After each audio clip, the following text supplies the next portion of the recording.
That's me, John D. Villarreal, and here we go. We have another great show. Unbelievable here. Let me tell you something. We're this close.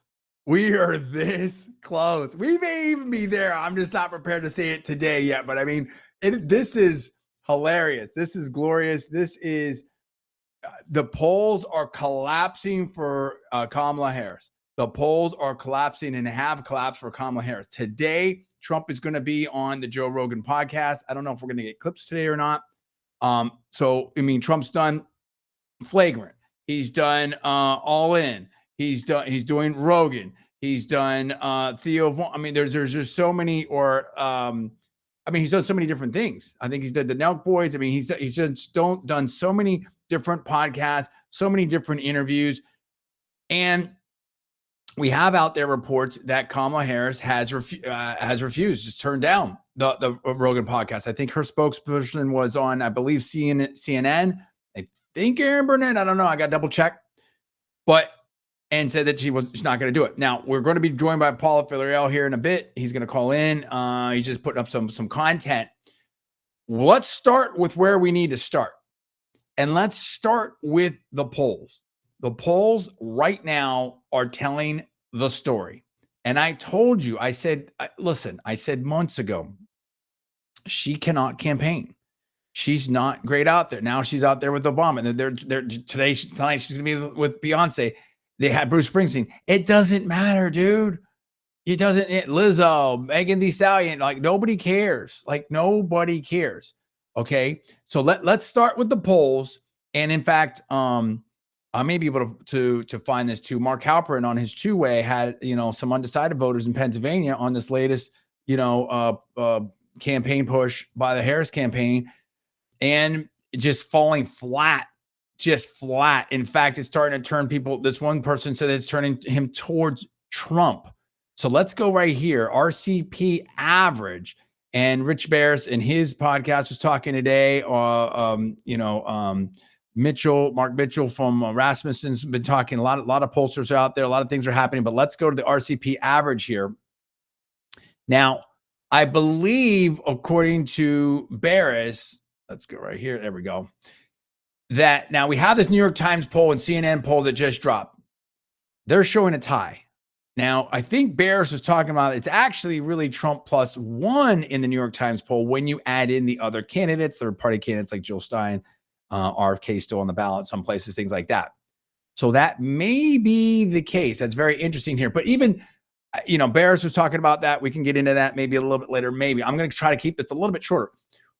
But let's look at this for what it is.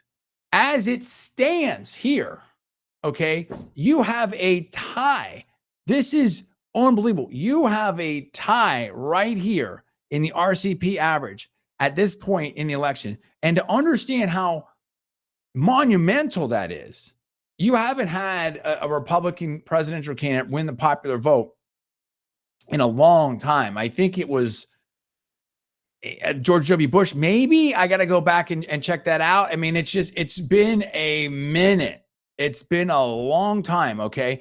And here we go. In 2016, Clinton was up 5.1%. Okay. When Trump won. In 2020, Biden, and that was a super close election, Biden was up 8% in the polls at this time. That is incredible. That is absolutely incredible. I mean, you can't, and to see it, but also, it's not about one poll, whatever, it's direction. Okay, cool. Let's look at the direction. Let's look at the trend. The trend is a collapse right here in my opinion, of the Harris campaign. You saw this, okay, right here, Trump was up a lot, hot swap, here we go. Trump's still, okay, Harris is great. It's fantastic.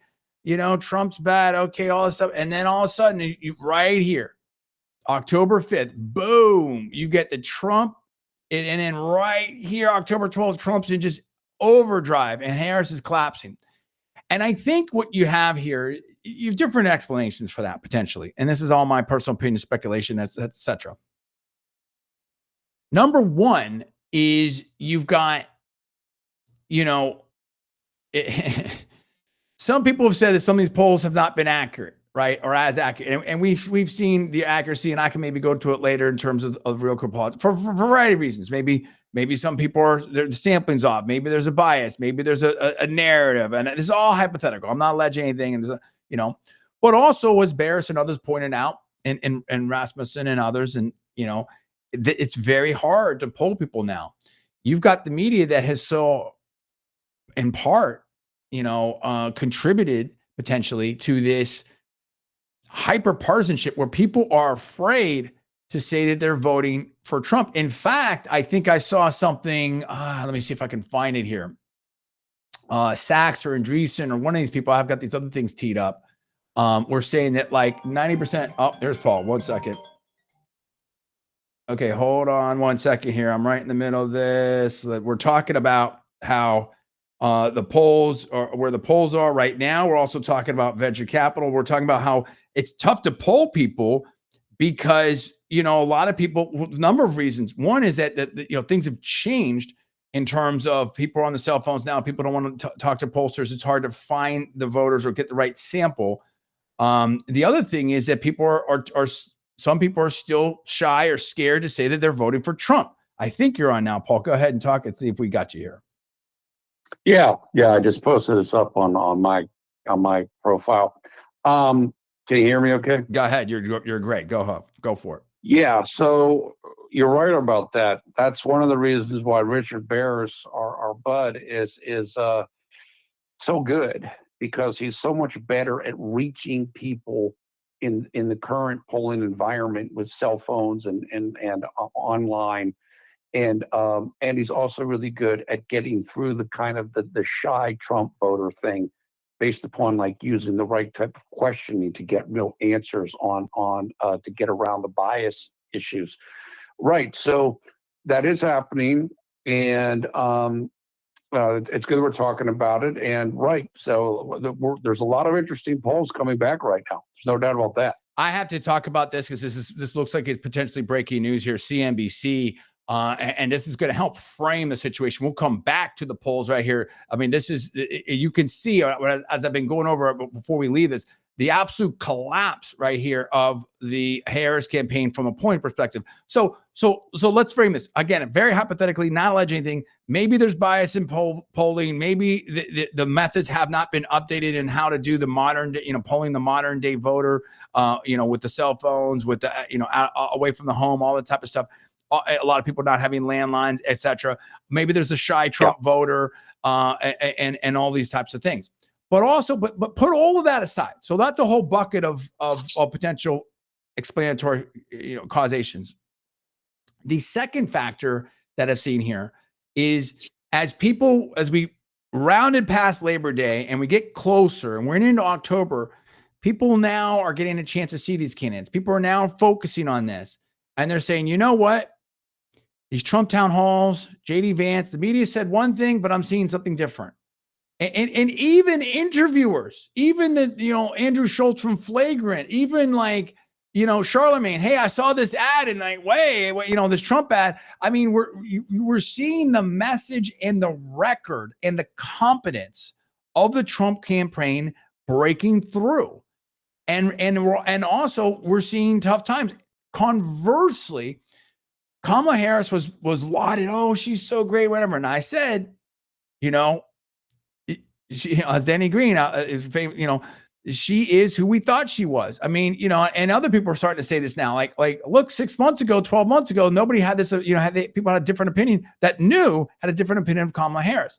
And as she's gotten out there and had to sort of do more media appearances after the debate, it's collapsed. It doesn't hold up. And this last CNN town hall was kind of maybe the last-ish chance to really make the sale. It didn't work. Even Dana Bash said she didn't make the sale. And so when you're seeing this, I'm not trying to be unkind, word salad or lack of substance, or now we're backing off of,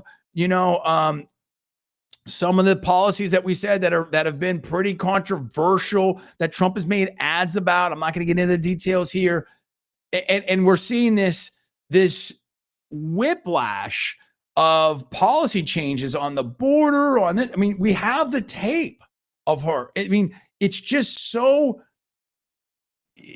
violent, if you will. Let me change that word. I don't like that. It's so incongruous and so diametrically opposed in certain ways. The changes that she's doing, number one, people can't keep up with it. What is her position? And then she'll say, "Oh, I'm for this now, but my values haven't changed." Well, what does that mean? And she was pressed on that. I give it Hallie Jackson. I pressed her on that. I appreciate that. And it's not about grilling people. It's about trying to get to the facts. And no less than Anderson Cooper talked about that. He said, "Hey, and I'm trying to pull that clip up. Is this an MSNBC here? No offense, MSNBC is what he's saying. But I have to try to get to the facts. I have to be a reporter here." But also, people just can't keep up with it, dude. And people don't believe it. So people don't know what her position is, and people don't believe her. There's a competence and a credibility gap, period. And people are just saying, like, I don't care what Trump says. I don't care what you say about Trump. I was better under Trump. I know where he stands. He's talking to me. Vance is talking to me. He's working at McDonald's. He's shaking hands, kissing babies, doing podcasts, not scared of stuff. You have a candidate on the other side, Harris, who just seems scared, who seems scripted. It's always the same answers. You could ask her how to get to the moon, and you might hear, "I grew up in a middle class background. People mow their lawn." I mean, I can pretty much do her campaign appearance. It's sad, dude, and it's not working. So now the media is freaking out. But Paul, I want to bring you in for your comments before we start going in my opinion, we'll start going to some of those clips. Yeah, the media is freaking out. Just another thing on the polls. Mark Penn, of course, former Clinton pollster, Sure, wrote a tweet earlier today saying that, look, we've basically seen in multiple polls 3 to 4 point movements in the direction of President Trump just in the last few weeks. So the poll meltdown is real. It is happening. And I think some of this was already there, but perhaps that some of these polls that now they have to think about their reputations. And so perhaps we're seeing more honest figures than maybe we got a few weeks ago. That's just my own speculation. And so, but he's commenting on that, like, yeah, you see the numbers, as you said, the RCP average is even now. You never see that. Never. You certainly haven't seen that with Trump versus Clinton, or Trump, not even close to Trump versus Biden. So the media is melting down. They are freaking out. And President Trump himself said today at his Austin press conference, quote, something, well, paraphrase, "I'm not supposed to say this, but we're winning big, of course, in all 7 swing states." Yeah, of course they are. Right. Oh, that's true too. Right. And then I want to go to the new news here. Breaking about the Washington Post. CNBC's doing some reporting, but let's just actually post it. Let's just talk about this. Arizona, Trump plus 1.5. Nevada, Trump 0.7. You've got John Ralston out there, in my opinion, potentially it's very interesting things there, dude. I mean, go check that out. I mean, it looks like Nevada is going to go for Trump for a lot of reasons. Wisconsin, and Barris talks about that. Wisconsin, Trump plus 0.2. And again, if Trump wins a couple of these, he wins. He's winning all of them, players. Michigan, Trump up 0.2. Okay. And Pennsylvania, Trump 0.6. Okay. Franklin Marshall, Emerson. These are recently dropped. And look at Trump right here. North Carolina. I'm hearing North Carolina could be out of reach. Georgia could be already out of reach. I'm hearing that Arizona could already be out of reach for Trump. North Carolina, you've got Trump plus 0.8. Finally, Georgia, Trump plus 2.2. And again, you can look at this time before where it was at. I mean, now let's go to the new news here, because this is very interesting, Paul. This is very interesting. Let me see if I can get this. I think I know what you're going to say. Yeah, let me see if I can get this right here, because I've got so many windows open up here. Let's see if I get this right, because I got a couple different ones. Yes, and here we go. And I heard some background about this. I want to talk about Washington Post. We'll just read it right here. We'll just read it. This is CNBC. CNBC's reporting 2 hours ago, Jeff Bezos killed Washington Post endorsement of Kamala Harris, paper reports. Okay. Yep. And we already had the Los Angeles Times that was not Yep. able to endorse as well. And what you're seeing now is you're seeing a lot of elite business leaders, Kevin O'Leary, Elon Musk, by proxy, maybe Jeff Bezos right here. I mean, I can go on, Mark Andreessen, Ben Horowitz. I can go on down the list. Boom, boom, boom, boom, boom. I mean, just Sean McGuire. There's so many people out there. Shout out to Sean McGuire, Sequoia Capital. Appreciate that. He responded to one of my tweets out there. We appreciate what he's doing. They're going after Sean McGuire and some of this stuff. I mean, it's unbelievable. Bill Ackman, Pershing Capital, David Sachs, Chamath Palpatine. I mean, there's so many different people that are just saying like, enough of this, particularly in tech. And in fact, I had a good, I may talk about, I may not, I actually, I'm going to be very circumspect in this, or very, very, very vague about this. I got a call yesterday, conference call from a VC fund, incubator, whatever, a new type of thing coming up, and then, and they've heard about me, know I'm in my opinion, an expert, stuff like that, and they may want me involved, and I maybe talk about that later, and it's very exciting. I might be getting back in the game, players and stuff like that, but it's, and I had to tell them one about my politics work. You can kind of lay out where we are. And there's a great chart. Paul and I are going to do a video on this. I haven't done it yet. Elon Musk put it up, of how Silicon Valley, was kind of a little bit left leaning, and then it just became super left, and we're psycho left. And now how it's swung back. And I basically was talking about business models and what's out there and how to be successful in the space and all the different things, but everything from incubators and venture funds and venture studios and why Silicon Valley works, but also about the politics of it, where you could not operate. How I was potentially canceled before everybody even know what that was. Now people are like, oh yeah, of course. I mean, I have crazy stories, some of which I've told before on my radio show and stuff like that when I had it and all that in here. I don't want to take time doing that now, but I'm just laying out the overview, which is going to make the point. And I was saying like how it shifted back, and how now, if you listen to Mark Andreessen of supporting little tech, if you listen to Bill Gurley at the All-In conference, I think a year ago, but not this one, but the one before that, about 2,856 miles from Washington, D.C., how Elon Musk and others are starting like, hey, we woke up, that basically you can't, this woke mind virus, or whatever you want to talk about it, this overarching government control, this, with the Facebook stuff, Matt Taibbi, all this type of stuff. If you let that continue, it will kill off, in my opinion, innovation in Silicon Valley and the model. You can't, and you've have people from All In Pod and others have talked about, like, we can't do M&A right now. We can't go public right now. If you can't get exits, it doesn't work. And a lot of these, and I was explaining to them, like tech and startups and venture capital is not conformity, dude.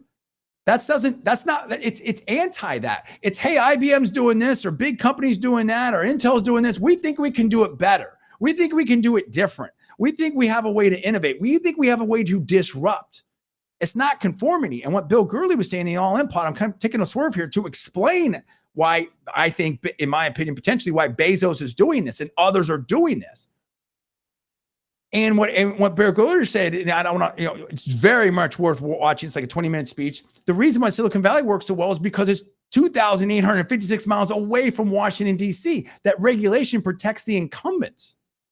And so if you have this environment where you're picking winners and losers based on politics and political ideology, almost like a cultural revolution or some weird stuff like that, I'm like, and I was talking to these people, and I want to get, I'm like, listen, great causes are great causes, but great causes are not business models.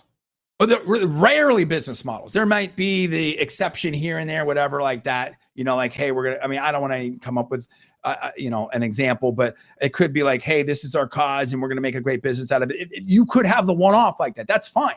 If that really makes sense for your business. But when you try to make your cause your business, that's a mission for failure. And that was what was going on when we saw these TikTok videos and YouTube shorts and stuff like that. Day in the life of Facebook and this and that, whatever. And all these people in the HR department or wherever they are, who knows what they're marketing. And they were just making 200 grand, 250, 300, 150, 100. And they're just kicking it, hanging out. That doesn't work. Elon Musk eliminated 80, 90% of people from X, and it's doing in some ways better than ever. And the other people looked at this and say, whoa, okay, yeah, I know what you're doing there. You had no less than the CEO, Sundar Pichai of Google said, you know what? You need to get back to work. You're not an activist. And it goes back to what Margaret Thatcher says, socialism's great until you run out of other people's money. And so when you think that there's just never ending pot of money out there, or success or clout or whatever that it is, and you don't have to show up and do anything, or you don't have to be as good as the next person, or you don't have to have a metric of excellence, that's a recipe for failure. And what do you think the Kamala Harris campaign is, potentially? How are you going to be different than Joe Biden? Well, I'm not Joe Biden. Well, I can see that. Well, what does that mean, dude? I mean, it's like, okay, that's great. Everyone's for everyone. Peace, love, freedom, opportunity for everyone. I mean, we love Tulsi Gabbard. We love a lot. There's a lot of great people. Anna Paulina Luna. Nobody cares. Byron Donald. Nobody cares, dude. Things are so bad right now. I'm going off on a little bit of rant, but it's all going to make sense. That people just want to see people competency. Everybody should have an equal opportunity. This is America, the land of the free, home of the brave, land of immigrants, everything like that. My grandparents, everybody's an immigrant at some point. Honestly, I mean, this is like, can we get over this now? Like, it's you. And I was explaining to them what Silicon Valley was like, because I came up in those Musk years. That's when I was there. That's when Paul was there with me as well. I mean, and I met Sam Colella. I met, Mike Moritz. I met Don Valentine. These are legends, dude. I met legends, John Doerr, stuff like that. Worked for legends, Mario Rosati, Larry Sonsini. And the point of it is that you had people at that time that came from all over the world. Hey, an engineer coming from India or China or Nigeria or England or Sweden or whatever. You had everyone from all over the world that came there. Nobody cared who you voted for. Yeah, it's a little bit liberal. You may have a little bit of comment here and there, but nobody really cared. Who are you? What are you working on? What can you do? Let's go. Let's change the world. That's what it was. And Bezos came up in that. That's how he made his money. He disrupted the book industry. He said, okay, Borders and these libraries, stuff like that, I'm going to do it better. I'm going to get you any book that you want delivered to you wherever you, and then of course, everything followed on from that. So now they're looking at this and these business leaders are talking to each other and they're seeing what's happening potentially. I'm not, insider of what's happening. You have 100 labor leaders that were coming from Labor Party coming over here. You've got these people saying that we have to go after Musk. We've got to shut him down. You've got, people talking all this stuff. You see what's happening in Brazil, these different places. And they're like, whoa, dude, wait a minute. This could not only can they be next potentially if they're out of favor with the political party, and we see this in other places in the world. We had this lady that drove up in the drive-through of McDonald's saying, "Hey, I'm from Brazil. Please don't let this place become like Brazil." People are coming here because we're different. People are coming here because America is the land of the free, the home of the brave, all that type of stuff. And now these people have woken up. I'm like, number one, we need a competent leader. There's craziness going on in the world right now. Number two, if we don't do something now, Paul, like everything can be over. The unrealized capital gains proposal just by Harris, I talked about that before. I don't want to get too much into that, could shut down Silicon Valley, could shut down venture capital. That alone, in my opinion, along with everything else, dude. Do you have to have government approval to have to get VC funding now, to work in law, to have a successful startup? It's madness. This is never how it's been. It's been going towards that way for the last 10, 12 years. And it's gotten to a point where even these people are like, we just can't do it anymore, dude. It's too much. It's too much. And so Bezos, slam this and that. And of course, media freaks out about this, but that's maybe some background. I mean, Paul, I went on for a while. You've lived it. You've been there with me. Does that make sense? Your comments? Yeah, it does. So coming back to the top of the story, where was that what I heard was that Jeff Bezos is doesn't want to antagonize President Trump because he's thinking more and more that he's going to win. Oh, yeah. And I think also to what you're saying there is that there might be part of Jeff Bezos, no matter what he says publicly, that wants Trump to win because Trump will bring back the meritocracy stuff that Silicon Valley was built upon, which is what you're talking about, and get it away from what it has become, which is kind of like the ESG social justice model that when you mentioned about Margaret Thatcher and socialism and running out of people's money doesn't work and can't sustain. So the point of all this is that Jeff Bezos seems to be kind of hedging his bets, same way that a number of other people and entities are. Right. And I don't want to get too, and I had the conversation yesterday, I don't want to get too swerved into that, but I was explaining about that, like the CSR, the ESG, all this type of stuff. And it's like, okay, first of all, do you know how many VC funds, incubators, this and that? I've personally been pitched or been around or know the people or one-off or whatever like that concern with, hey, we're going to do this for this group because this group isn't getting a fair shake and there's biases and whatever. And I'm like, okay, look, and I'm going to be very careful because I'm trying to get this very. So if I reserve the right to revise and extend my remarks. If I make a mistake, I apologize. I'm trying to gloss over this extremely quickly. I may make a mistake because we got to get to so much other stuff, including the topic here. But it's a crucial point. And I'm like, listen, Silicon Valley's been super liberal for a long time. Do you think they're missing those deals because of their heavily biased in the way that you're? Maybe, and it's not the people I was talking to yesterday are fantastic. They're awesome. I hope I can do some business with them. Really excited, great organization, everything like that. I'm just talking about other conversations in the past, some years ago, right?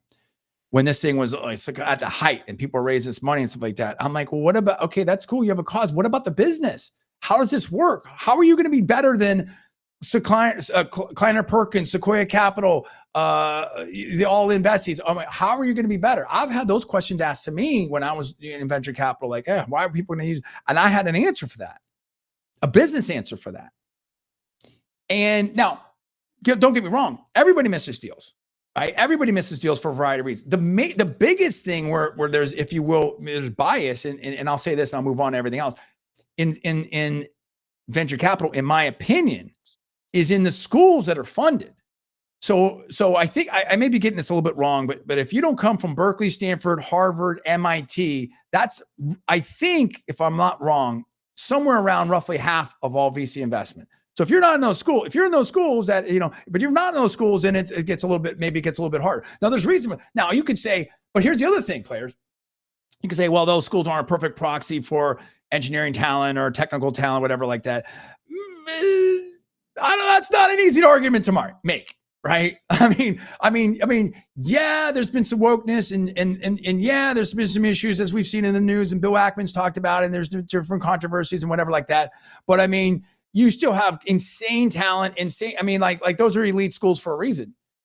And still to this day, and Berkeley and Stanford right in the Silicon Valley and that whole area. And there's sort of some osmosis and synergies and stuff like that. And Berkeley's like number one for startups that are funded VC, stuff like that. But anyway, but that's a whole different thing. And that becomes more of a class thing, if you will. And that speaks to, JD Vance and some other people talk about it. So longer discussion.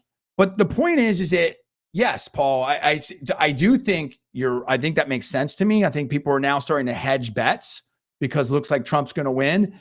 So that speaks to a couple of things. One is a lot of people I think have woken up and said, listen, we can't do this anymore. It's going to break the model of capitalism. It's going to break the model of Silicon Valley. But also I think that people are like, you know what? This hyper partisanship, it's gone too far. And this goes back to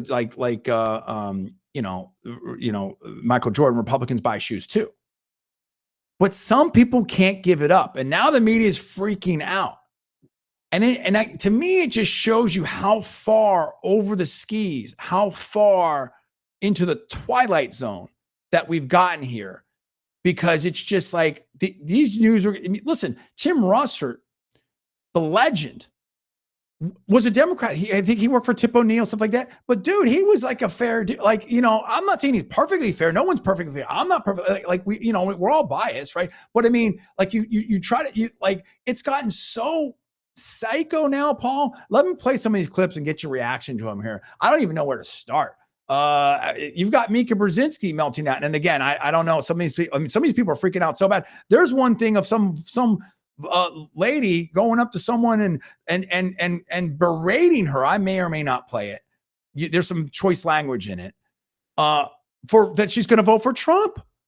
And was just offer. I mean, this lady, it was one of the most insane things. And I think Sean McGuire's put up, perfect encapsulation of the election right now, or something like that. Well, you know what? Let's start with Kevin O'Leary. Let's start a little bit more. Let's start with Kevin O'Leary. Kevin O'Leary, Shark Tank. Here we go. I would like to introduce the concept of the panel tonight. It's going to be a short dissertation, but I want you to think about this because I watched like you did yesterday, and something hit me pretty hard. Only 90 days ago, Pelosi went to Biden and said, you need to step aside, and convinced him to do so. He made the decision, and he did actually ask her, and we've now learned this, is she the right person to drive this home? He questioned that. He could have said, we need to run a... Oh, you mean the hot swap's not a great idea? You mean Kamala Harris is who we thought she was? You mean like saying pound sand to 14 million voters that voted for President Biden? You mean having someone, these rumors of the 25th Amendment, but you still have Biden in office? Like none of this makes sense, players. And then they try to defend it later. Here we go. Keep going right here. Process in order for me to make this move. But they decided not to. I don't know who they is. Was it Obama? Was it Pelosi? I don't care who it was. In stock picking, just listen to this analogy. Time out. That's a really good point, Paul. I want to bring you in here real quick. We've never gotten an explanation to this day clearly about who made that choice to switch out Biden. What happened there? Where's the intrepid reporting there? Who called Biden? How did that go down? We've heard some things. There's been some reports, but we haven't heard Pelosi say, oh, I mean, kind of maybe, but has Obama said that I did this? I mean, we haven't had a real clear accounting of how and why Biden stepped down. Who did talk to him? How did that go down? What was said? I think the American people deserve that. Do you agree or disagree? Yeah, I agree with that. And my guess is that if Trump wins, then we're going to get a whole bunch of that. Because people that aren't happy with what happened or aren't happy with Kamala Harris's candidacy are probably going to start pointing fingers at other people. In fact, we're already seeing that. So my guess is that if Trump actually wins, there'll be a lot more accounting of what happened. And I think Hallie Jackson was kind of pressing Vice President Harris on this a little bit, like, hey, did you notice that Biden wasn't there? And it's like, again, Biden's great. If he's so great, then why are you the candidate? And then Hallie Jackson was like, well, that's kind of why you're here. And there's still no one's coming fully clean about this. Well, I don't say no one, but we're not getting the full accounting. Like it doesn't pass the smell test. It doesn't pass the logic test. You're not leveling with the American people. If you don't level with the American people now, and if they win, why would we think that you're going to level later? Let's see what Kevin O'Leary says here. And we'll get into the freak out. And you may agree, you may not. 88% of managers, this is the world I live in, cannot beat the S&P year in, year out. So you give them $1,000, the S&P beats them. They can't pick stocks.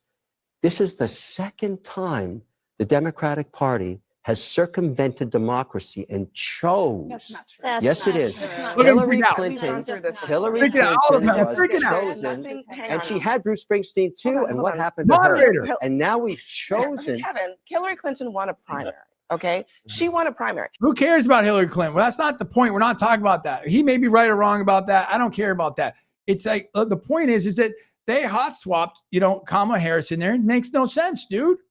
It makes no sense. Kevin O'Leary is saying, I'm not going for it. But you think that's the only one? It's not the only one. I mean, it's all. I have to show this. I can't show everything. Honestly, let's talk it up because there's some choice words here. We've got over here, bad hombre on. Let me see if I can find this. I got a couple of different ones open here. Is that going to show? Hold on. Yeah, bad hombre on X has put a little collage together of some of the media meltdown on the Washington Post, not endorsing Kamala Harris. Let's look at that right now. And here we go. You got George Conway, democracy dies in cowardice. Keith Olbermann, nice try. Trump will deport Lauren and then put you in the camp. Like, what? That like, this is crazy. It's Ted Lieu, first step towards fascism and free press, cowards and fears. I mean, look at Joan Walsh just canceled my subscription to Washington Post. I mean, people are tripping out, dude. People are tripping out. The media is in a free fall, in a meltdown, Paul. This is craziness, Paul. Go ahead. Yeah, what I was going to say was that I saw a clip from earlier today. I believe it was. I don't know if it was yesterday or today. I think it was today. It was George Stephanopoulos, and basically their statistician person was telling them that how Trump is in very good position in Nevada. George didn't like it and then asked the guy, well, why don't you tell me how many people in your poll believe that Trump is a fascist? I have that. So and we're going to, let's put that, go from that. Let's go to that sound. Hold on. Let's go to that sound right now. I've got that right here. Check this out. In 2020, Republicans were only 33% of early voters. Now it is up to 40%. So in this big state with a big Latino population, a whole lot of union members, some warning signs, at least early on in early voting for Democrats, George. And Rick, Generals John Kelly, Mark Milley have called Donald Trump a fascist. Kamala Harris agrees. We have some polling on that.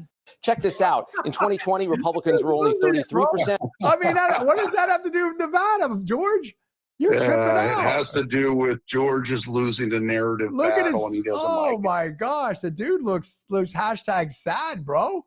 He looks a little sad. I don't know. I'm not here to I'm not a body language expert, but that doesn't look like a happy smiling face. I mean, it's not working, Paul. Very well timed there. Absolutely. We've got ABC. We've got more. We've got Mika Brzezinski on Morning Joe, dude. Mika Brzezinski. I haven't even seen this. I don't know what I'm going to deal with here, but I mean, let's see what's going on.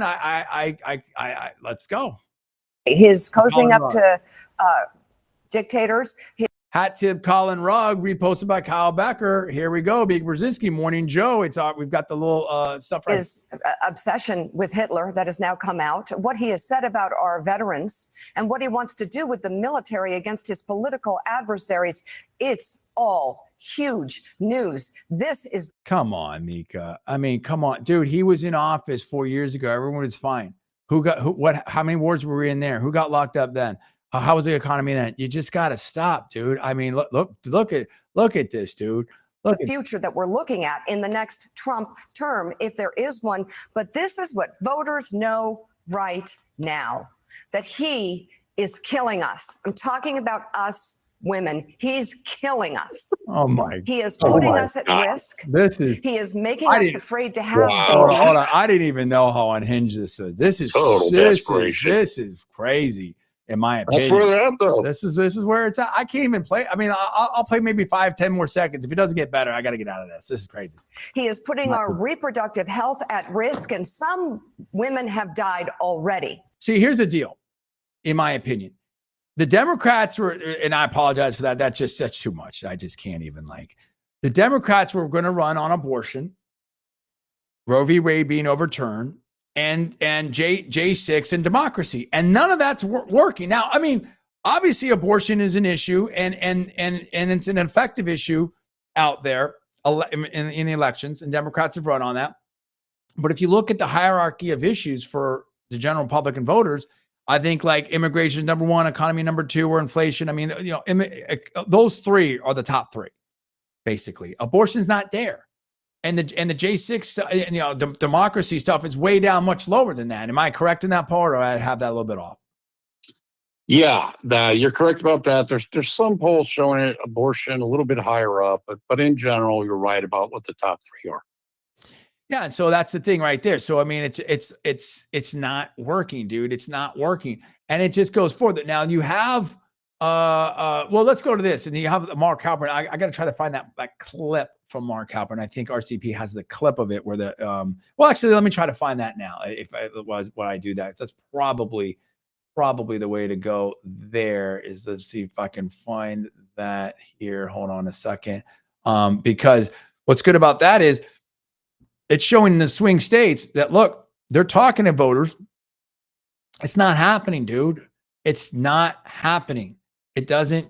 People don't care. Now, I may be getting a little buried right here. I don't know. I may have to come back to it. But basically, It's not happening. Now, let's see here. I've got, okay, Kevin O'Leary. So let me go here. Mark Mitchell.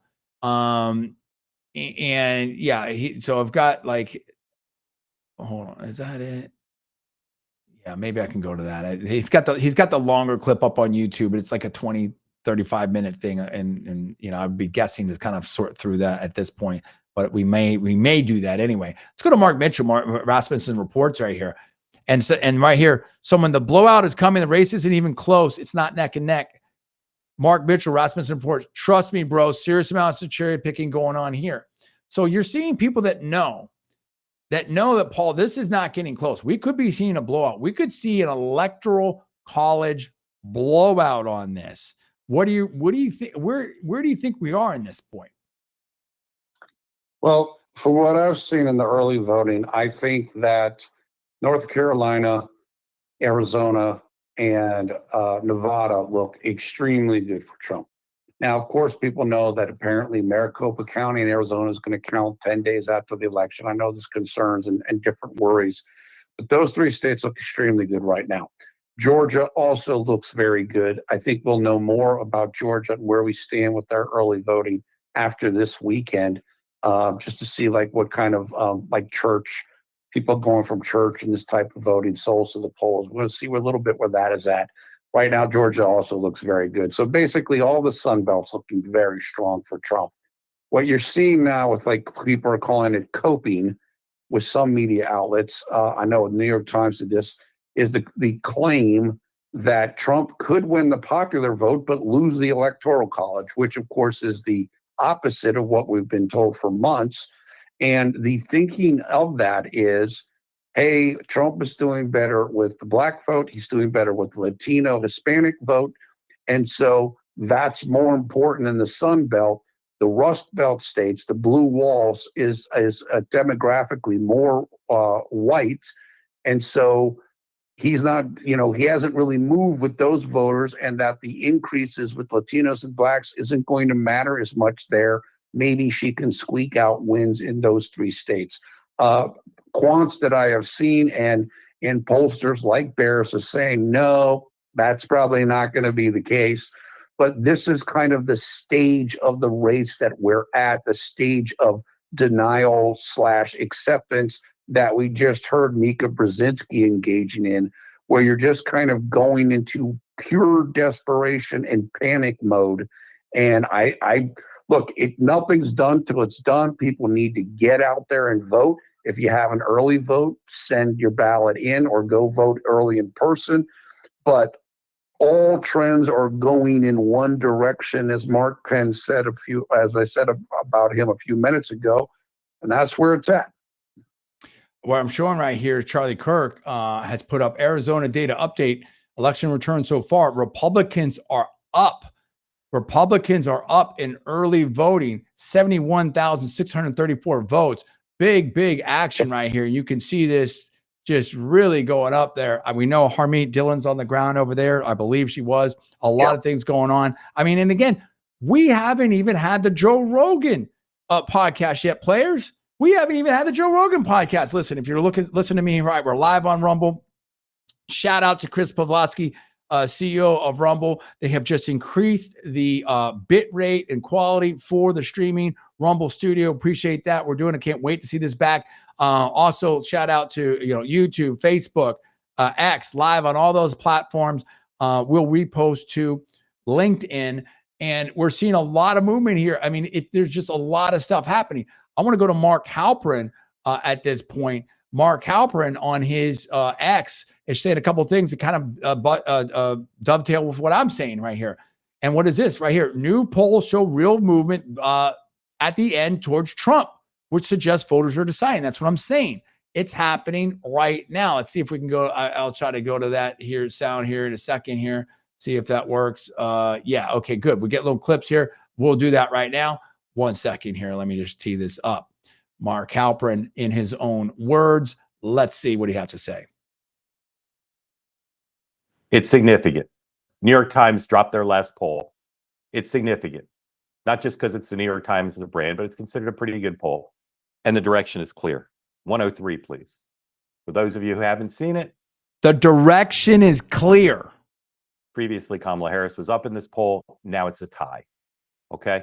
48-48 national poll. The conventional wisdom has been, even though it may be false, that if Donald Trump is tied or within a couple points in the national poll, he's going to win. Now the New York Times says possible Kamala Harris could win the Electoral College and lose the popular vote. We've talked about Trump overperforming from last time. Time out. That is like the biggest cope I've ever heard in this election cycle, Paul. I mean, that's never, how many times, the Republicans are illegitimate because they're not winning the popular vote, whatever. Popular vote. Okay, here's what you have to understand about that.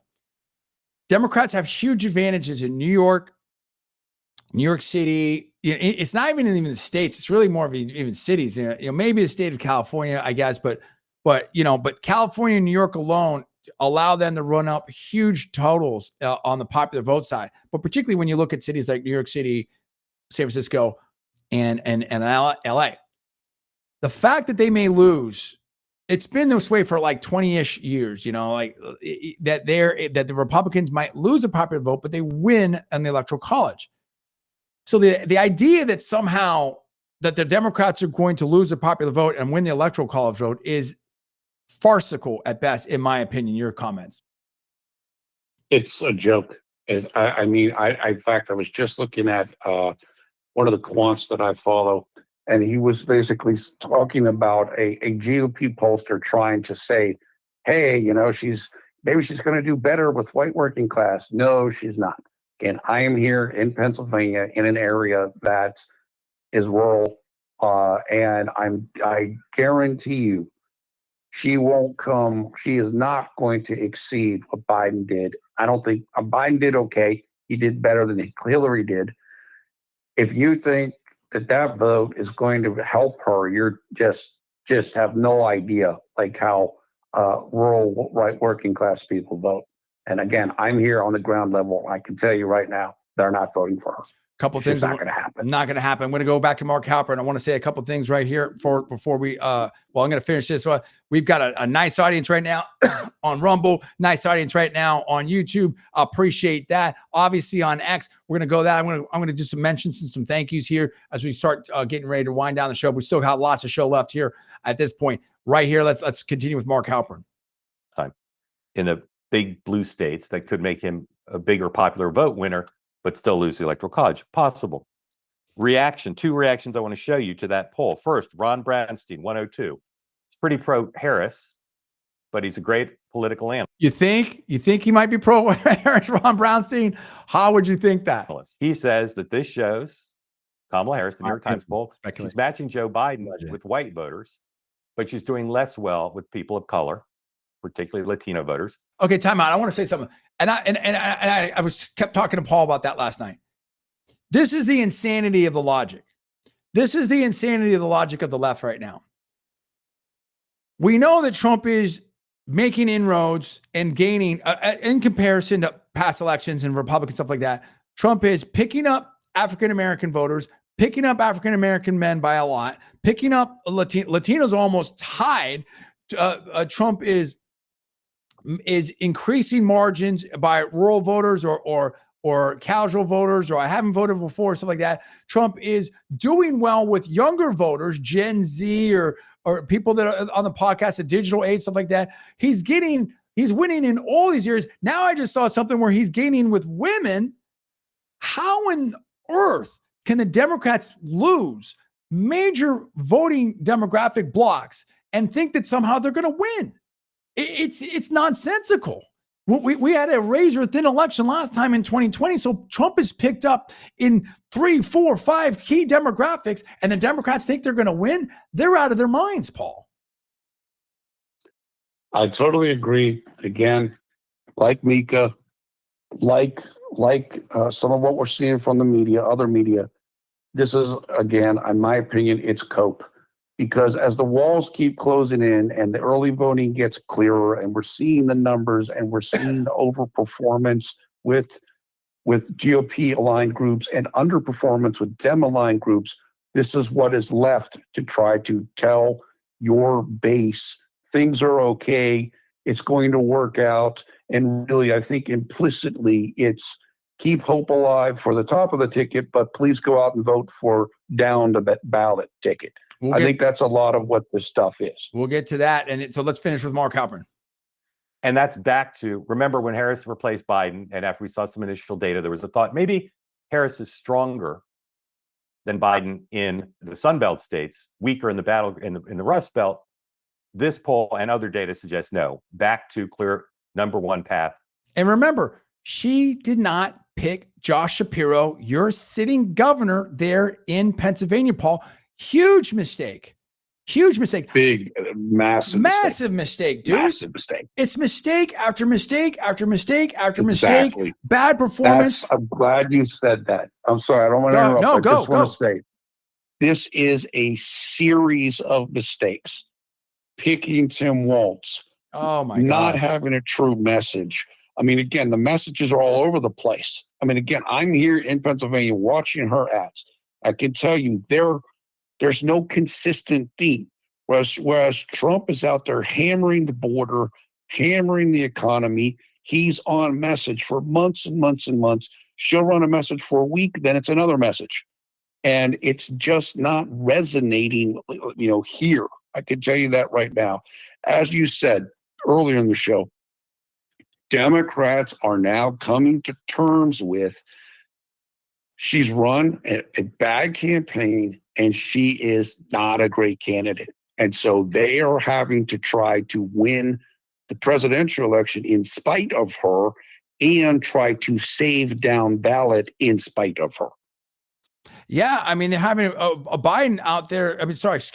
President Obama out there speaking with her, doing his thing, appearing with her. It almost feels like John Kirby and KJP at the press conference. Who am I supposed to listen to? Who am I voting? Who am I voting for here? Like it's just it's good analogy. You know what I mean? It's almost like she's quasi been benched in her own campaign. It's really bizarre, dude. And let's finish. Go ahead. Just say this quickly. Again, tonight, what's she doing in Houston with Beyonce? Last night, she was in Atlanta with Bruce Springsteen, Spike Lee, Samuel L. Jackson, Tyler Perry. It's not about her anymore. Yeah. It's about can the group and the celebrities and Obama carry her over the finish line. That's where we're at. Right? And of course, let's talk about the German guy from the 1940s. That's where we're at. It's the Democrat media machine versus Trump, Vance, and the American people. And sensible business leaders, which is becoming more and more legion and stuff like that. I want to go to some of those people. I want to talk to Sean McGuire has been posting a lot of stuff. Props to him out there. Got to give props to a lot of people. Props to a lot of people out there that are reposting our stuff here, retweeting it. We're going to get to that in a second. I just want to finish this clip here from Halper and see how he closes it out. Rust Belt states. Okay. Mark Penn, Democratic pollster. Here's his tweet. I like Mark Penn. I got respect for Mark Penn. Clinton pollster, stuff like that. Him and Doug Schoen, I think, are much more reasonable, much more centrist. Good guys, Yeah, good guys. Exactly. Let's see what he has to say. Important to understand the context here. He's looking at all the polls, not just one poll. Snapshots, underlying changes. Times, Wall Street Journal, Forbes, private polling show movement for Trump. It's real movement. And it's real movement at the end, which suggests as voters are deciding it's meaningful. But again, it's still close and she can win. We'll see. We'll see. It's not done yet, players. We know that. We understand that. Big audience coming in here on YouTube. Appreciate that. If you have any comments, go ahead. Put them in the chat here. Keep everything legit. Obviously, I will try to respond to those. Maybe get you on there. But what I want to do is I want to take a quick little break here and thank some people.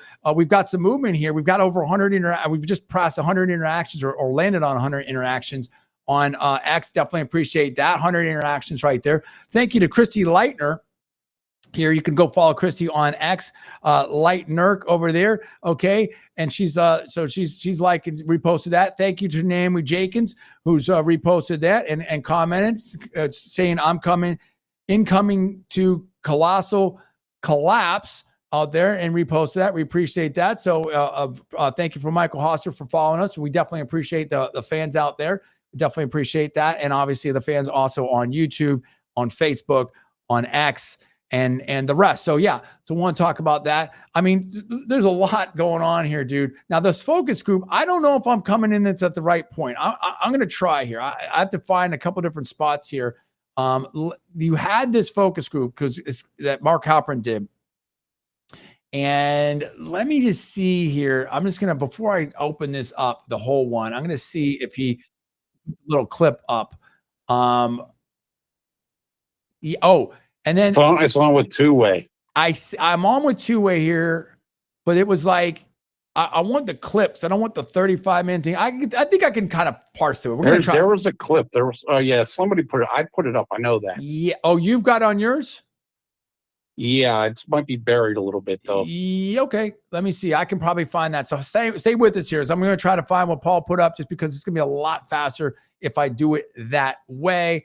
So just hold on while we do that. But basically, the gist of it was this: is that they went to Pennsylvania voters, undecided voters, and they basically were like, "Hey, what about this new stuff, Atlantic and the Harris and the, Trump?" And they're like, "No, dude, it's not having an impact." And not only is it not having an impact, but like we're getting okay. I got it right here. Okay, and it's Bears. Okay, perfect.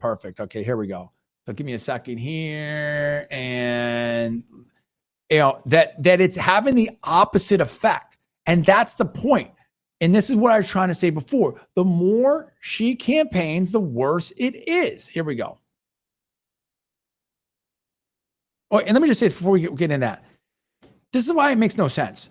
People are not happy with the current administration. She is part of the current administration. They're saying it's a threat to democracy. They did a hot swap. Nobody voted for her. Okay. I mean, they're asking you to not believe your lying eyes, if you will. Like, it doesn't make any sense, dude. And at a certain point, people are like, hey, wait a minute, dude. You keep telling me to not do this. I don't think it makes any sense. Let's hear from the voters themselves. I can't. I think part of the reason why I'm being pushed towards Trump so strongly is that I find that the Democrats and the left just keep going straight to Hitler all of the time with everything. Like it, and if it's not the left pushing Hitler, it's the right pushing Stalin. So it's like we're fighting World War II every single day for every single election. So it's so exhausting. Let me stop that right there. People are super over it, bro. People are super over it. In fact, there was a powerful response to this. A lot of people put it up. Trump campaign put it up. Sean McGuire retweeted. We'll go to that, where they had a real World War II Auschwitz survivor that railed against this latest thing. And I think that people are just sick of this, Paul. Let's continue with this. I think it just detracts from, it pushes me away from their position, and it's so hyperbolic that it makes it impossible to have good discussions. And I think it ruins the discourse. Does anybody think it's valuable or something you want to hear from the vice president? Anybody? Raise your hand. Does anybody think it's valuable? Shaking their heads. No, it's not. You just saw there 1, 2, 3, 4, 5 people doing that. This is something that's important for her to be talking about. Anybody? Crickets. That's your focus group, players. I mean, that's Paul, your comments. You're in Pennsylvania. Yeah, I mean, look, I don't hear anybody talking about this. I don't think people are thinking about this. It's not on people's day-to-day list. I think, look, this is in my opinion, this is just an attempt to kind of guilt and shame people away from Trump. Problem is, you've done this so many times that after a while, people just stop listening. And it also looks desperate, which is what the one man was saying there. Like, look, you guys keep doing this, and it's actually pushing me to him, not away from him, but to him, because you guys are talking about stupid, irrelevant stuff, and he's actually talking about issues. Time out. And so I'm sorry. We have breaking news. Very good comments, Paul. Breaking news. Nick Sortor here. Washington Post editor at large Robert Kagan has resigned over Jeff Bezos barred the endorsement of Kamala Harris. And his comment, the left is in total crisis mode now. I mean, this comes days after fellow leftist papers, Los Angeles Times also refused to endorse. And I think you had people resigning over there. I mean, go ahead, Paul. I believe that Robert Kagan is considered a neoconservative. So if I have to look that up, I'm pretty sure like he might have sources like with certain of, might be connected with like the government or the intelligence agencies, that type of thing. Jennifer Rubin, who is a neoconservative, was calling for she was saying that people in the Los Angeles Times, more people should resign because of that. So maybe she pressured or encouraged Robert Kagan to resign. But again, you know, I don't think this is going to get a lot of traction. And if Jeff Bezos might not care if it does, because if he's thinking Trump's going to win, he might choose to revamp the paper anyway. It's really crazy. And you're seeing some here. And now we're talking about Elon Musk has dropped a new ad here, and you're seeing kind of what the tech billionaires are doing here. Benny Johnson, big influencer, has put this up here, reposted it. Let's take a look at this, what Elon Musk is saying. And I'm telling you, you can say whatever about Elon. Elon gets attention. Elon is very, very influential. Let's see what Elon has. This is the most important election of our lifetime. Pennsylvania is the linchpin in this election. The things we all want are common sense things: secure borders, safe cities, sensible spending so that we don't have crazy inflation, freedom of speech. We want the Constitution to be upheld, the fundamental values that made America what it is. So many people I'm seeing, even like, you know, dean of my alma mater, you know, even Dean Chemerinsky over there in Berkeley. So many different people are stepping up and saying, you know, freedom of speech is critical. It's the linchpin. It's so important. Like this is super important. You know, Linda Yaccarino, you know, CEO of X. So many different people that may not be Republicans, may not even vote for Trump, but they're really stepping up on this. So it's very important. Let's continue with this. It is today. If there's ever a time to be a pest with your friends and family, this is the time. Get them to vote immediately. Fight, fight, fight, fight, fight, fight, fight, fight. I love Elon, dude. Elon and I are very similar and something. And Paul as well. It's like Elon will post at all hours of the night. I'm up at crazy hours. I have a crazy schedule and stuff like that. And I see him like, he'll post things like this, and then he'll post like, hey, I'm level 150 in Diablo with it. And he's like doing his little game and stuff like that. I love it. I'm a gamer too. So it's like, this is what I'm talking about. Like, this is what Silicon Valley was. It was, you know, in a lot of ways, there's not in a main way, but you know, people that were anti-establishment, maybe a little bit misfits, nerds, whatever it is, you know, trying to change the world, trying to do different things, you know, freedom of speech, libertarian. It's like we all lived like, you know what, you know, God made everybody, you know what I mean? And we love everybody. Peace, love, freedom, opportunity for everyone. And we need to embrace each other and all this type of stuff. So, I mean, not to be a total kumbaya here, but I mean, like you just Can I say something? Go. So Elon was up early today, and that's the reason why, is because SpaceX just returned several of the astronauts from the International Space Station. And the reason why, I mean, that's of course relevant of itself, but I think a couple of them were up there longer than they were supposed to be because Boeing/NASA's ship wasn't having problems. So not only is Elon everything that you said he is, he's also a person getting solutions to a government that isn't working.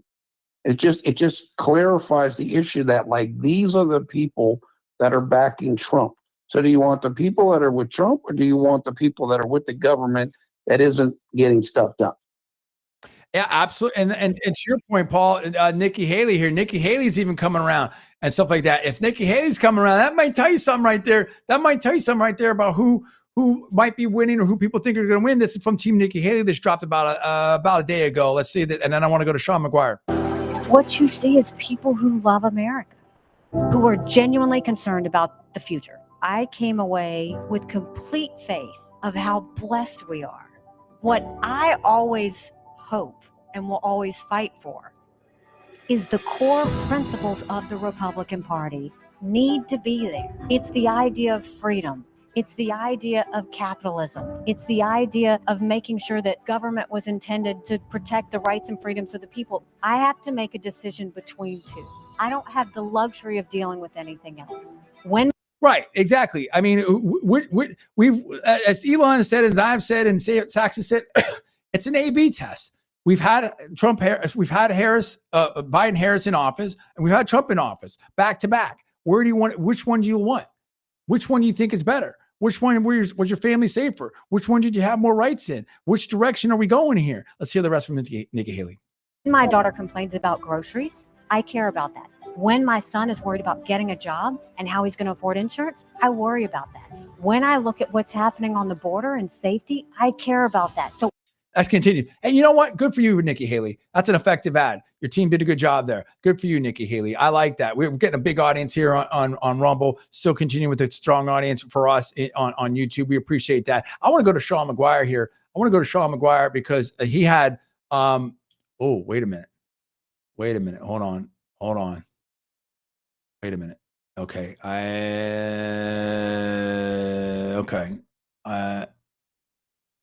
Hold on. That might be okay. I'll have to cover that later. I mean, it's starting to happen, Paul. Things are switching, dude. Things are switching. And oh, dude. Oh, this is good. Cernovich put this out, and this is the Anderson Cooper clip. We're talking about the media freakout. Anderson Cooper clip here. Charlemagne the God was on here, and he basically Cooper called out this MSNBC country where, you know what, I got so many.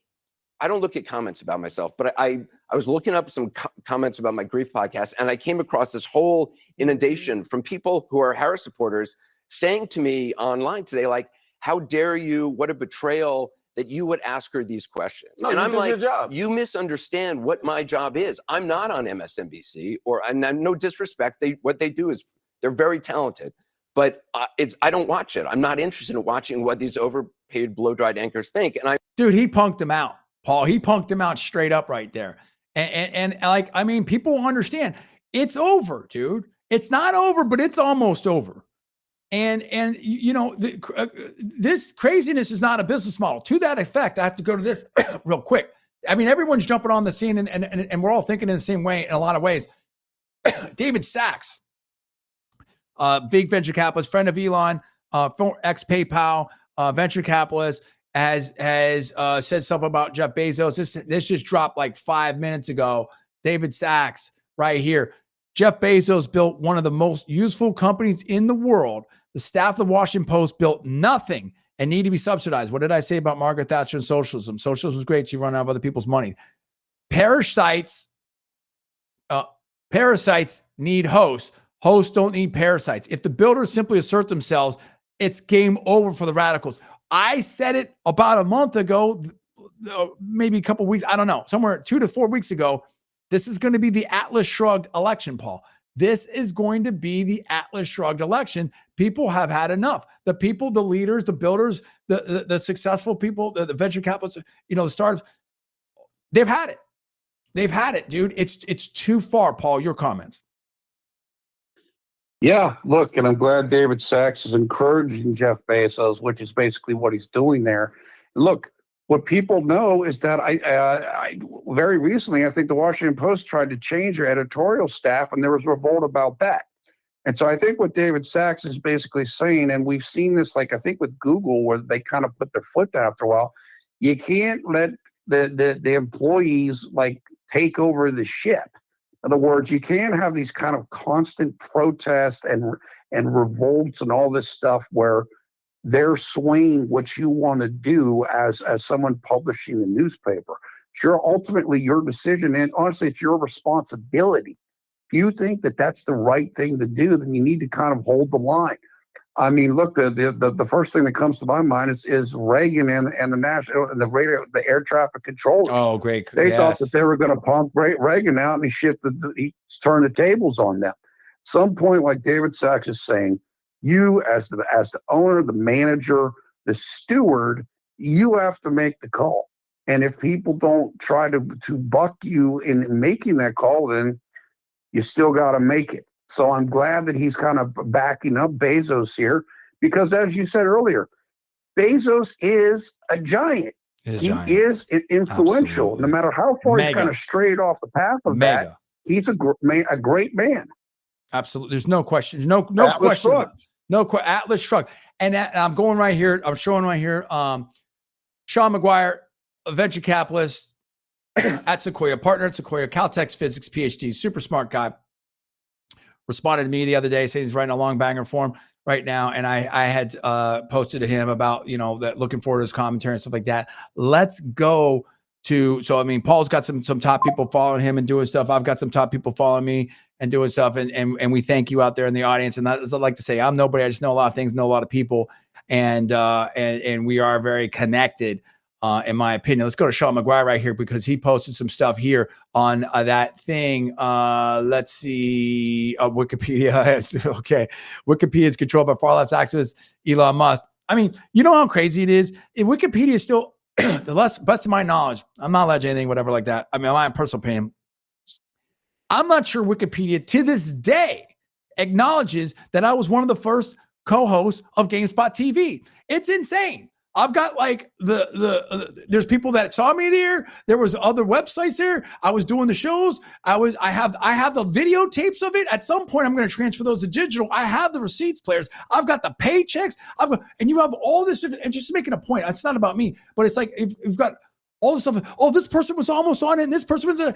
I was one of the original host players. It's insane. So you've got this stuff. You've got other. Adam Sessler knows that. Lauren Fielder knows that. So, I mean, when we're talking about misinformation and stuff like that, this is craziness, dude. And someone else said this too, which is in freedom, you have the right to say something that's not true. Okay, as long as it's not slander stuff. I mean, this is what we're dealing with. We're dealing with insanity land right now. Insanity land. This is cultural revolution. You're only allowed to say approved stuff. We're going down that road. We don't want to go here. And let's look at Sean McGuire right here. Let's look at Sean McGuire. He's got, here we go. This is from the Trump. Okay. Sean McGuire, I'm disgusted that Trump is being compared to blank. Over time, these comparisons will erode the nightmares blank evoked until the blank is forgotten. And I'm saying that because of different, platforms in here. There's certain things I understand hating blank, Trump having issues with blank and thinking Harris is a better candidate, but Trump is not blank. Dude, that's a common sense. That's a very based reaction, bro. Okay, let's see. But let's forget about that. Trump the same reaction as the Pennsylvania people. Right. Trump campaign not going for this. Nobody's going for this, dude. Trump, hopefully not that many people are going for it. Trump campaigns released an ad featuring 94-year-old. This guy's a legend, bro. This guy's a hero. 94-year-old Holocaust survivor who criticized Kamala Harris for calling Trump a blank. And here we go. Let's just hear it right here. This speaks for itself. And just heads up, no disrespect. I'll have to interject just because of the rules and stuff like that, whatever. So I'll have to pause it at certain times.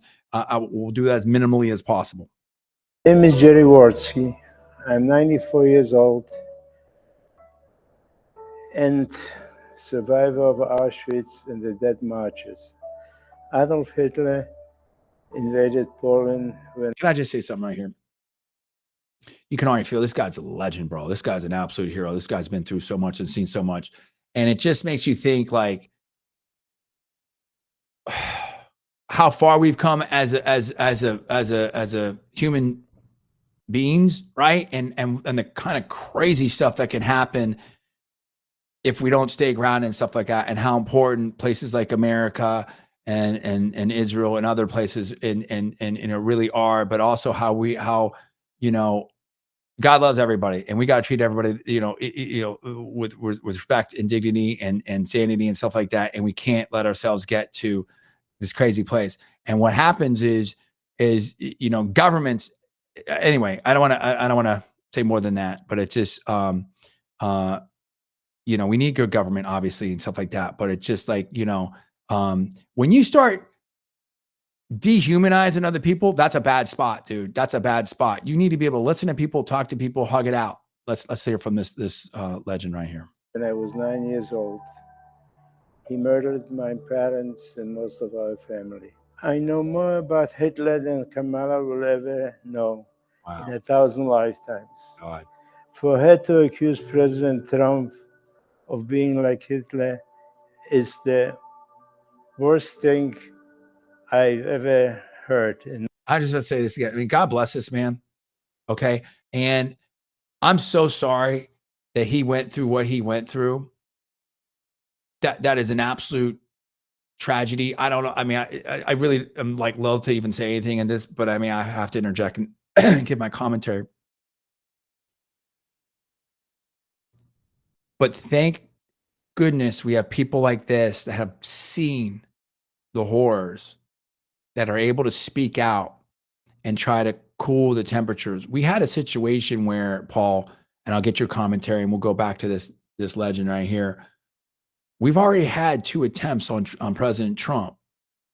I mean, like at some point, if we were like, you got to take the L, dude. Like if you win, you win, you lose, you lose. Like life goes on. Like, I mean, am I off base here, Paul? What's your comments real quick in the middle of this? Yeah, look, I mean, we gotta, I mean, people have said this, I think responsible people are like, look, we've got to back off of this.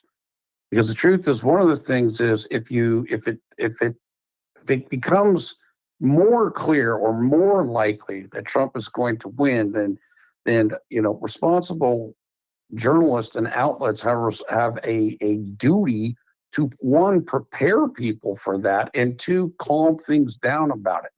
We don't want to go back to other instances in the recent past where things got out of control. And so I do appreciate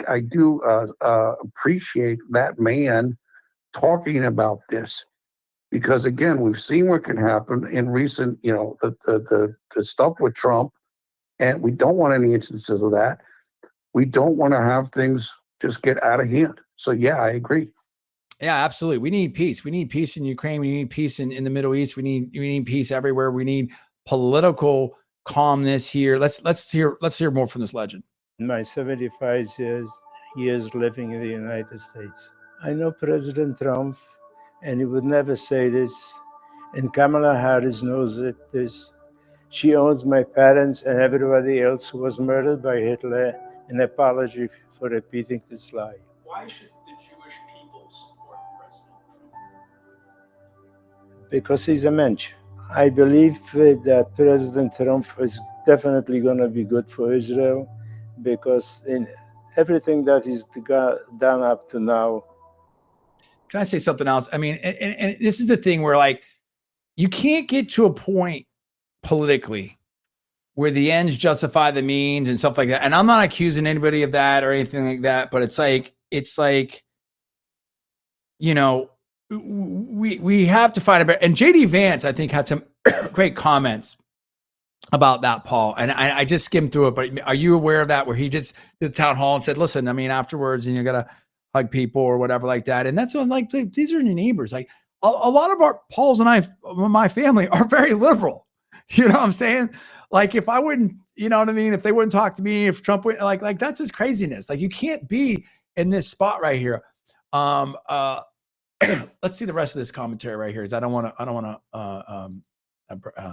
to make sure he gets his full comments out here. Was in favor.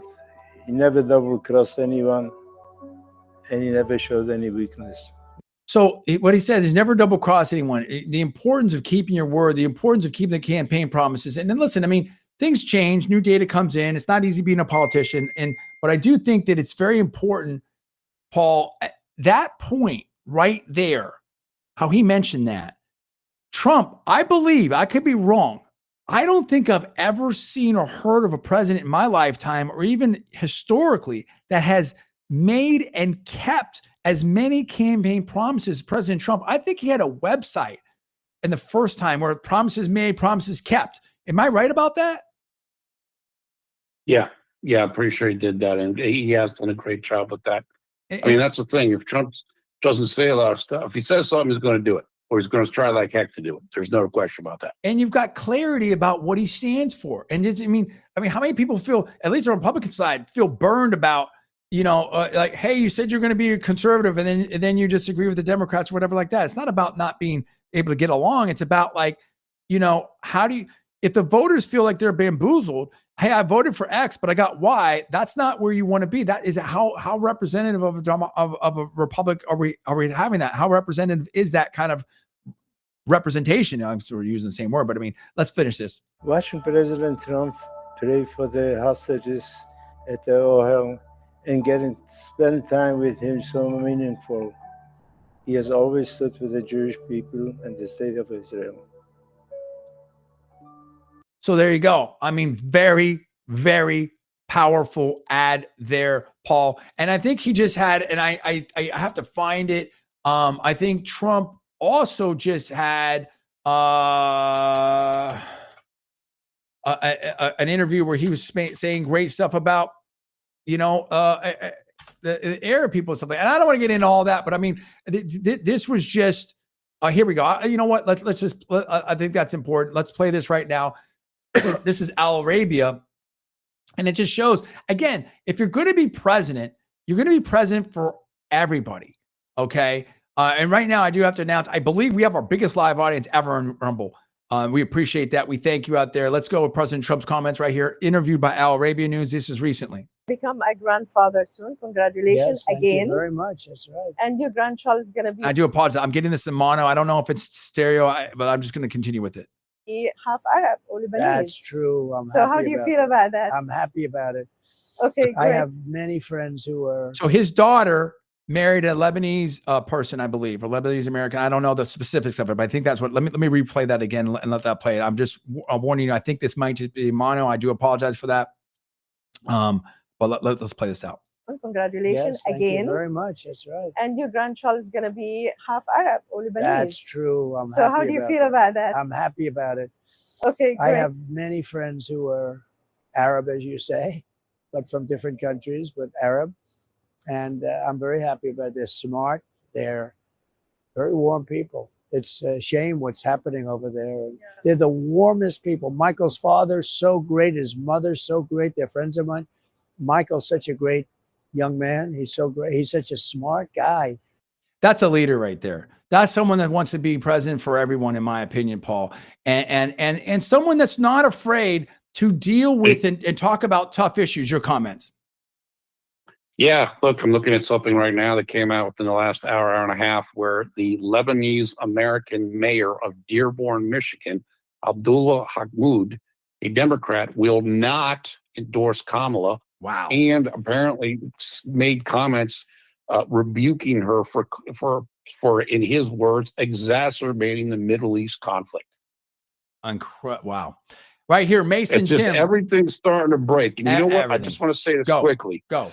One of the things with Bezos and some of these other non-endorsements, and we've talked about this repeatedly on these shows, I think there's of course people are hedging their bets because things look good for Trump. That's one. But number two is, and we said this, Kamala is embarrassing. And one thing that liberals don't like is they don't like to be embarrassed. And we've heard, as you mentioned earlier in the show, there has been clear feedback. Halpern and other people talked about this since the CNN town hall the other day, of people basically throwing up their hands. This is what it is. It's not going to get any better. This is what we've got here. And this is what we're dealing with. And yeah, maybe this wasn't the greatest idea in the world. I think people are definitely having some concerns. Right here, we've got Tim Mason. Since they pulled Biden off, that's I think that's what he's trying to write. The game was over. Kamala Harris does not have a single advantage Hillary had, but all of her drawbacks and even more. That's a comment there from Tim Mason. Okay. So, and I know exactly what you're talking about here. I'm trying to find that. It was Andrew Mitchell had a quick little comment there.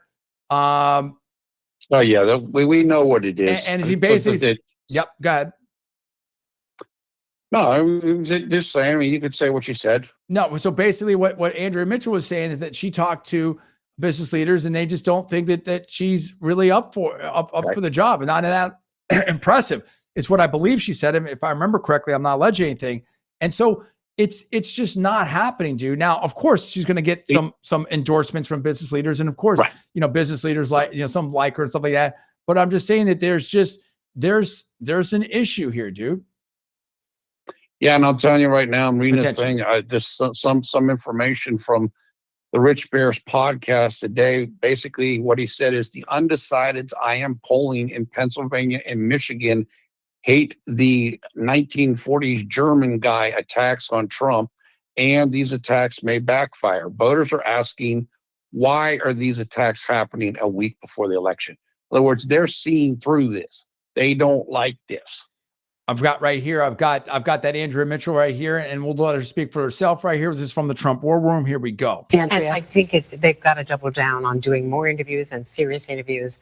Now, this was like a week or so ago, or maybe more. So this is not even super recent. This is like recent, but not like super recent. This is not, I think this is definitely not this week. I don't know exactly where this was. This is maybe like last October 6th. So this is just some time ago. Okay.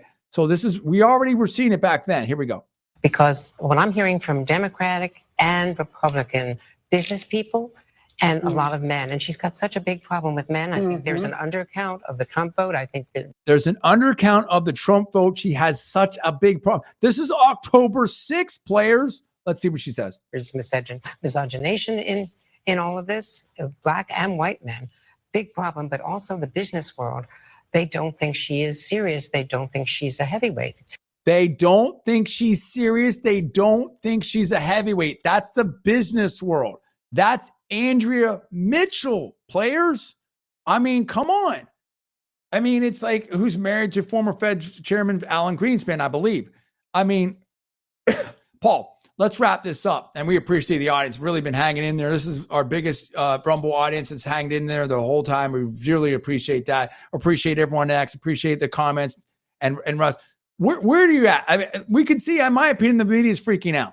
It looks like Trump's winning in his polls. He's going to do the Joe Rogan podcast. We haven't even had the Joe Rogan podcast drop yet. I mean, this could be an absolute election blowout. I want your final comments, and I'm going to go to the RCP electoral map at this point because we need to look at it. Paul, your comments. Yeah, look, I just saw something where I guess Barris also said in his podcast the New York Times might drop the supposed other, negative story on Trump that maybe Halpern was alluding to. I don't know what he's talking about. Someone that wrote this down, they don't know what he's talking about either. But look, we're trying everything now. We're just throwing things against the wall, trying to make things stick. It's kind of sad. They're just, in my opinion, trying to kind of tamp down the white vote for Trump. I don't think it's happening. We've got so many votes in already. They all look to be going Trump's way.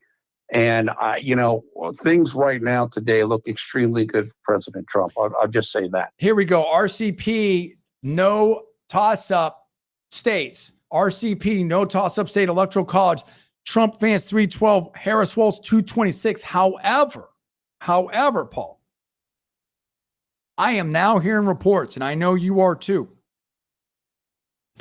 that say that Virginia could be close.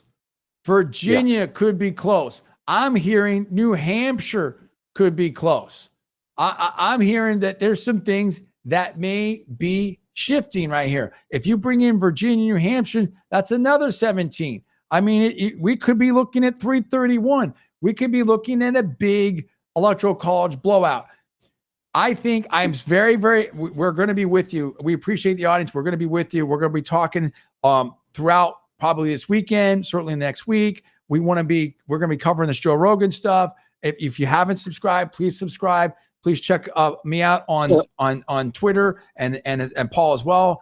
Let me make sure I get that set right here. Also check out LinkedIn, YouTube, Rumble, all the rest of it. Paul just hit, let's go to this right here. Paul just hit 22,500 followers, okay, on X. We definitely appreciate that right there. And that's fantastic. You did a great job on that one, Paul. You can come see me at John D. Villarreal on X. You can see me over there, and then that's me right there. So you can check that out. I mean, there's a lot going on. Obviously, my LinkedIn, John D. Villarreal. You just type in John D. Villarreal, you'll probably find me and Paul as well. We appreciate you out there. Can't wait to see what this Rogan interview is going to be like. That everyone's waiting for that because I mean, 2 hours, 3 hours with Trump, and who knows what they're going to go into, and who knows what Rogan's disposition is going to be now that Harris turned him down. In fact, let me see if I can find that. That's the last thing because I want to close that loop because I'm pretty sure that we have her spokesperson saying that that they couldn't make it or whatever, and something like that she basically is not doing that. And I've got this. Yeah, this is from Zero Hedge, but we do have the sound somewhere. Zero Hedge says confirms Kamala said no to Joe Rogan podcast. And there we go. and people are reacting to that. You know, let me see if there's any sound here. Something we can we can go to. Zero hedge. I don't think so. So, you know, I mean, that's it, Paul. I mean, you have a campaign on offense. You have a campaign on defense. That's what you have right there, right now. And you have voters that are making the decisions right now.